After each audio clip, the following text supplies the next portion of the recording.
주일 강단 말씀 보겠습니다.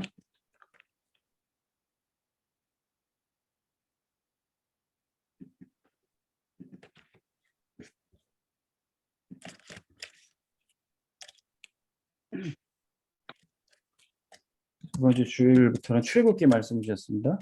제목은 압제당하는 이스라엘입니다. 출애굽기 1장 1절에서 22절 말씀.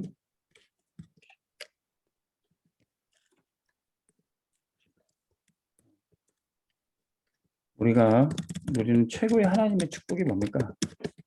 우리 인생이 하나님 속에 달려 있구나. 최근에 저는 정말 하나님이 내 인생을 붙잡고 계시구나. 그걸 느꼈던 체험이 있어요. 그러니까 너무 감격스럽고 내가 그냥 혼자 살아가는 줄 알았는데 하나님이 내 인생을 인도해 가고 계시구나. 나를 인도하시는 게 느려질수록 굉장히 행복해요. 그런데 반대로 이 하나님의 은혜를 누리지 못하고 예수 믿어도 은혜를 못 받는 사람, 가장 안타까운 거죠. 가장 불쌍한 사람이 될 수 있습니다. 하나님의 축복도 알지 못하고 예수를 믿어도 그 은혜를 못 받고 교회도 다니고 예배도 드린다면 가장 불행한 사람이죠. 성경에 보면 이제 누가복음 16장 19절에서 31절에 보니까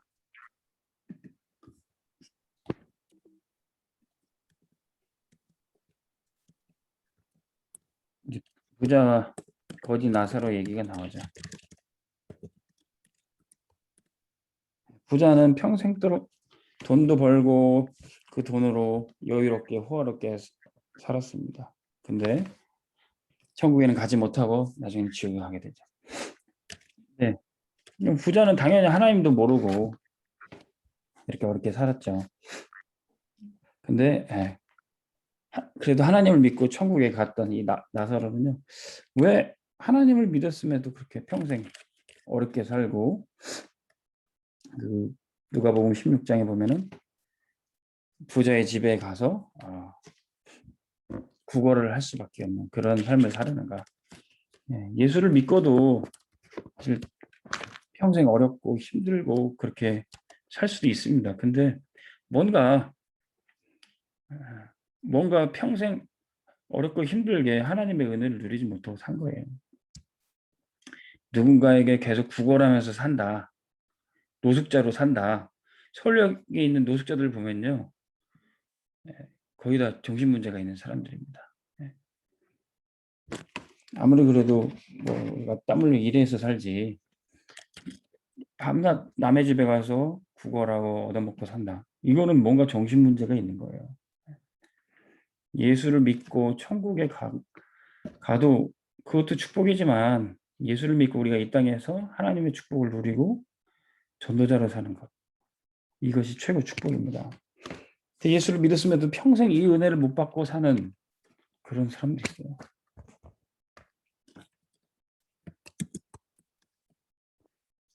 그래서 진짜 우리가 은혜를 받아야 돼요. 은혜를 받아요. 은혜가 뭡니까? 예수 믿는 것이 가장 멋진 것을 알고 누리고 발견한 거예요. 예수 믿는 거는 구질구질한 게 아니에요. 고리타분한 게 아니에요. 우리의 자녀들이 예수 믿는 부모인 나를 보고 나도 저렇게 예수 믿어야지. 그렇게 돼야 되는데요. 나는 엄마같이 예수 믿으면 난 절대 교회 안 나간다고. 난 아버지같이 저렇게 교회 다니면 난 교회 안 가는 게 좋겠어. 이게 뭔가 은혜를 못 받고 있는 거예요. 사실 그런 부모님도 억지로 예수는 믿는데 사실 그분도 은혜 못 받고 자식들도 은혜가 안 돼요. 예수 믿는 건 가장 멋진 겁니다. 매력적인 거예요. 나도 저렇게 살고 싶다. 그게 예수 믿는 거예요. 근데 사람들이 복음도 모르고 종교 생활을 하니까 예수 믿는 게 아주 무슨 종교보다 못한 것이 돼버렸어요. 그래서 어떻게 전도를 하고 내 가족을 살리고 내 부모, 형제, 내 자녀들을 어떻게 복음할 수 있습니까? 거지 나사로는 천국은 갔지만 평생 은혜 못 받고 누리지 못하고 그냥 겨우 구원받은 거예요. 오히려 부자는 열심히 일하고요. 열심히 살고 하나님은 몰랐지만 하나님 모르고 열심히 하면 지옥 가죠. 근데 불신자들보다 못하게 이 거지 나사로는 산 거예요. 복음은 알았지만 은혜는 못 받았어요. 그럼 어떻게 해야 됩니까? 예수 믿는 거는 가장 멋진 것인데 이거를 누리고 사는 거예요. 왜 멋집니까? 기도하면 응답 받아요. 기도하고 공부하면 되고 기도하고 일하면 되고 우리 군에 있는 랩런트들도 기도하고 군생활하면은 반드시 서밋의 자리에 가게 돼 있습니다. 예수님 뭐라고 말씀하셨습니까? 오직 성령이 너에게 임하시면 너희가 권능 받고 땅끝까지 증인될 것이다. 얼마나 멋진 삶입니까? 우리가 예수 믿고 성령 충만 받으면은 공부할 수 있는 힘도 주시고 사업할 수 있는 권능도 주시고 하나님이 내게 이렇게 은혜 주셨다. 하나님은 나를 통해서 이렇게 역사하셨다. 증인이 되는 겁니다. 평생 믿음 생활하는데 성령 충만 받지 못하고 예수를 믿어도 성령의 역사가 뭔지 모르고 교회 다니는 사람도 있어요. 물로 세례는 받았는데 성령 세례, 성령께서 내 속에 역사하시는 것을 한 번도 체험하지 못한 사람이 있어요. 그러면 그냥 내 수준대로 사는 거죠. 마치 성령 충만 받기 전 베드로 어땠습니까? 늘 도망갈 궁리하고 예수님 배신하고 성령 충만 받지 못하면 불신자보다도 못하게 살아요. 근데 베드로가 성령 충만 받고 어떻게 됐습니까? 그가 공부도 안 하는 어부였는데도 일어나서 담대하게 예수는 그리스도라고 선포하고 전도했어요. 그래서 3천 제자가 일어났습니다.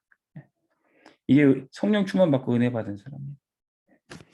자, 우리 검단 세계교회 모든 성도님들은 그리고 또 언약 가진 우리 부모님들은 정말로 멋지게 예수 믿으시기 바랍니다.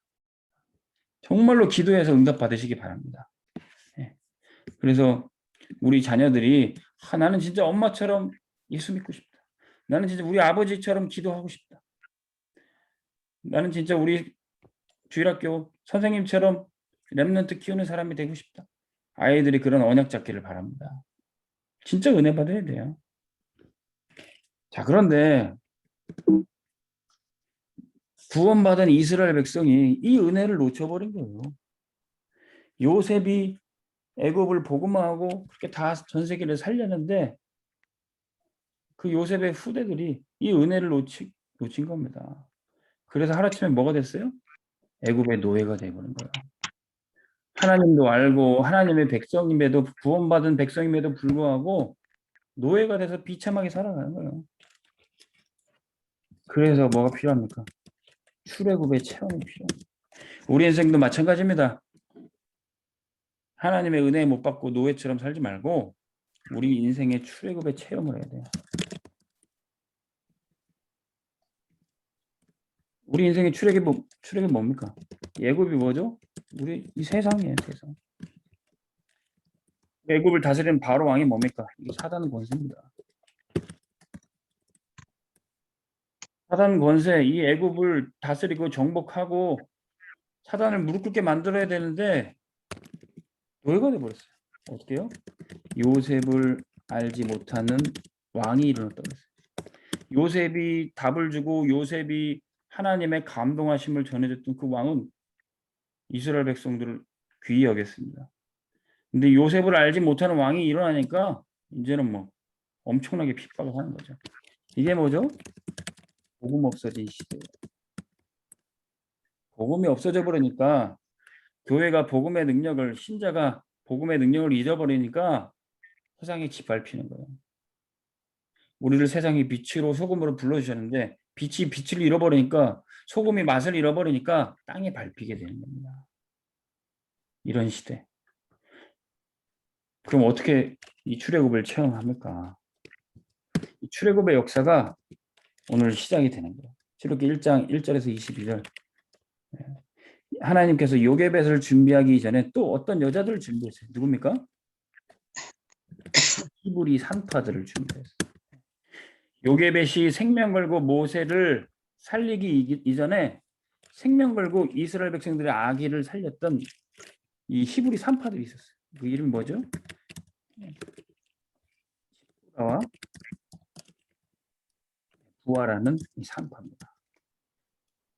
이 바로 왕이 이 히브리 산파들을 불러가지고 이스라엘의 남자애가 태어나면 죽여버려.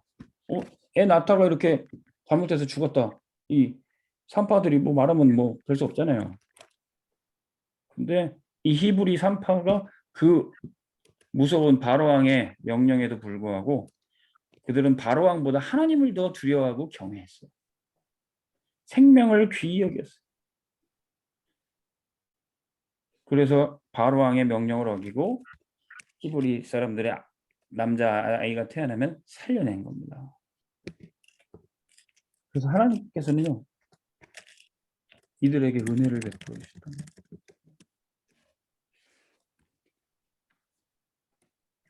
이 재앙 시대 때 하나님께서는 이 히브리 산파들에게 은혜를 베풀어 주신 겁니다. 그래서 이 남자아이들이 태어난 거예요. 그래서 모세도 태어날 수 있었던 겁니다. 하나님이 모세 이전에 요게벳 이전에 이 여인들을 사용하셨다는 거예요. 그래서 바로왕이 불렀습니다. 왜? 너희들 왜 내가 죽이라고 그랬더니 이렇게 살렸냐? 그랬더니 거짓말을 하죠. 예. 성경에 보면 언약을 성취하는 거짓말은 하나님이 귀히 여기시고 오히려 더 기뻐하십니다. 라합이 했던 거짓말, 정탐꾼을 숨겨주고 했던 거짓말, 이 히브리 산파가 아이를 살리고 했던 거짓말, 하나님께서 귀히 여기시는 거예요. 네, 언약을 성취하는 데 쓰임 받았기 때문에. 근데 하나님이 축복을 하나 더 주셔요. 이 아이들이 자신의 해야 될 일, 아이를 살리는 그 본분은 당연히 한 건데 하나님이 오히려 그 집안들을 축복하고 흥왕하게 하셨다. 이 개인, 이 히브리 산파들의 집을 축복하셨다는 거예요. 이스라엘 백성들이 전 민족이 막 어렵고 힘든 시대인데 이 시대에 이 히브리 사람들, 산파들의 집은 하나님 더 축복하셨어요. 이게 언약 가진 우리 부모들이 이 축복을 받아야 될 줄 믿습니다. 세상은 지금 코로나다 재앙이 더 어렵다고 얘기할 때 언약 가진 하나님의 은혜 받은 집은 하나님이 더 축복하시는 겁니다. 그러면 우리의 가정과 우리의 렘넌트들 가운데 믿음으로 역사하시게 되겠습니다. 믿음의 역사가 나타나요. 이 히브리 산파의 이 작은 여인들의 믿음이 이스라엘 백성들을 멸절시키려 했던 마귀와 이 바로 왕의 계획을 막게 되는 겁니다. 9절에 보니까 바로 왕이 한 나라의 군주가 이렇게 죽이려고 하는데도 불구하고 이스라엘 백성은 더 번성하였더라 그랬어요. 심지어는 12절에 보니까 여러 가지 노역을 시키고 국고성 비돔과 람셋을 짓는데 엄청난 고역을 치르는데도 불구하고 학대를 받으면 받을수록 더욱 번성했더라 성경은 기록하고 있어요. 오히려 나를 죽이지 못하는 고통은 나를 더 강하게 만드는 겁니다. 군대에서도 우리 렘넌트들이 훈련 많이 받고 있습니다. 근데 그 훈련이 우리 렘넌트들 쓰러뜨리지 못하죠. 그 훈련이 더 우리 군성교사 렘넌트들 강하게 만들 줄로 믿습니다. 믿음으로 역사하게 돼요. 나중에는 이스라엘 백성들이 70명 갔던 인원이 야곱의 가족들 70명 갔던 인원이 어떻게 됐습니까? 60만이 됐어요. 60만 대군이 됐어요. 우리 군대도 한 60만 정도 되는데 하나님께서 우리 렘넌트를 통해서 이 60만 군 보고마를 이루실 줄로 믿습니다. 작은 렘넌트들이지만 그들이 언약 가질 때 모두를 살릴 수 있어요. 자, 하나님께서 미리 창세기 15장 1절에서 21절에 보면은 그들이 학대받고 또 노예로 고통당할 것을 미리 말씀하셨어요. 누구에게? 아브라함에게. 아브라함이 하나님 앞에 동물의 사체를 쪼개서 하나님 앞에 제사 드리면서 예배 드릴 때 말씀해 주셨어요. 내 자손이 하늘의 별과 같이 많아질 것이다. 그런데 400년 동안 이방에서 객이 될 것이다. 이런 말씀하셨어요. 딱 애굽에서 400년 동안 이스라엘 백성들이 종살이 하게 됩니다. 근데 오히려 그때서 별과 같이 번성하게 되고 이스라엘 민족이 마침내 출애굽하게 되는 거죠. 하나님께서 미리 말씀하신 것, 그 믿음대로, 그 언약대로 하나님께서는 이스라엘 백성들을 이끌어내시는 겁니다. 그래서 복음 가진 자는 항상 핍박받게 돼 있어요. 렘넌트들은 어디 가서든 때로는 환난을 당할 수도 있습니다. 그런데 그게 미리 말씀해 주신 거예요. 베어지고 황폐케 되나 그 구루터기는 남아서 거룩한 씨가 될 것이다. 때로는 뭐 다락방이라고, 군대에서 다락방 엄청 핍박합니다. 다락방이라고 막 주시 대상이 되고요, 오해받기도 하고요, 그렇습니다. 오히려 다른 사람보다 말씀을 깊이 사모하고 기도 열심히 하고 전도하면요 오히려 더 이상하게 봐요. 근데 그래도 괜찮습니다. 핍박 당해도 우리 렘넌트 한 사람을 통해서 모든 사람을 살리게 될 거예요. 그래서 어차피 핍박 당할 거니까 복음 가진 사람 사단이 계속 공격합니다. 복음도 없이 그냥 교회 왔다 갔다 하고 그런 애들은 건들지도 않아요. 사단이. 진짜 복음 가지고 있고 전도하려고 하는 우리 렘넌트를 사단이 공격할 텐데 언약을 미리 잡아야 돼요. 압제 당하지 말고. 네, 맞다. 결론이. 압제 받을 텐데 압제 당하지 마. 이 히브리 산파들 바로 왕이 불러서 막 점프 주고 압제 당할 텐데 압제 안 받았어요. 하나도 눌리지 않았어요. 은혜 받았어요. 우리 한우리가 간 부부대에 당연히 렘넌트한테 그런 일 오죠. 다니엘과 새 친구 같이 그런 위기 오죠. 한우리가 갔던 부대에 그 사령관이 사단장이 뭐 우리 부대는 뭐 제사 지낸다 그렇게 불교 신자가 돼가지고 제사 지낸다 막 그런 위기가 왔잖아요. 그때 우리 하늘이 당당하게 제사에 참여하지 않고 거기서 기도하는 거죠. 분명히 어딜 가든지 사단이 권세 잡고 있고 우상 숭배 강요하는 시대가 오고 있습니다. 거기에 압제당하지 말고 우리는 은혜 받으면 돼요. 세상의 모든 어려움 다 있습니다. 특히나 이 코로나 시대 때, 또 재앙 시대 때, 마지막 때 더 고통의 때가 올 겁니다. 마태복음 24장 13절. 마지막 때가 가까울수록 처처에 환난과 기근과 고통하는 때가 이른다고 했어요. 그러나 세상 끝은 아니에요. 세상 끝은 언제입니까? 마태복음 24장 14절에 온 천하의 복음이 전파될 때. 세계의 복음화가 세상 끝입니다.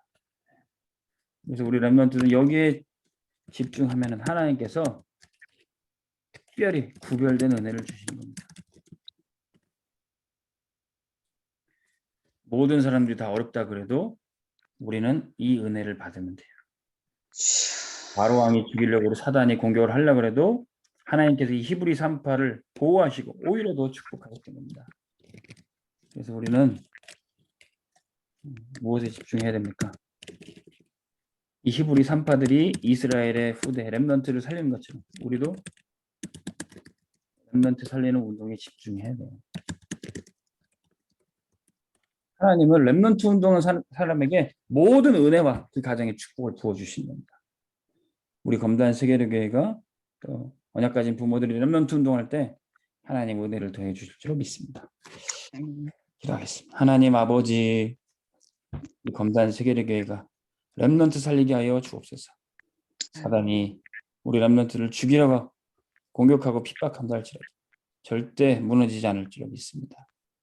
우리 언약 가진 부모가 예수 믿는 것이 멋지게 믿는 것으로 우리 렘넌트들에게 전달되게 하여 주옵소서. 성령 충만 받고 은혜 받는 우리 믿음 생활 되게 하여 주옵소서. 예수 그리스도 이름으로 기도합니다. 아멘.